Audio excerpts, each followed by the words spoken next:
তো hello guys, আপনারা সবাই কেমন আছেন? আশা করি অনেক ভালো আছেন। ইনজুরি একটি অনেক দুর্দান্ত একটা ব্যাপার।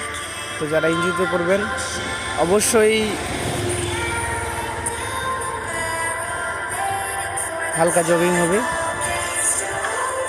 তারপরে স্ট্রেচিং ওয়ার্ম আপ করবেন হালকা, তবে ধীরে ধীরে প্রেশার দিতে হবে।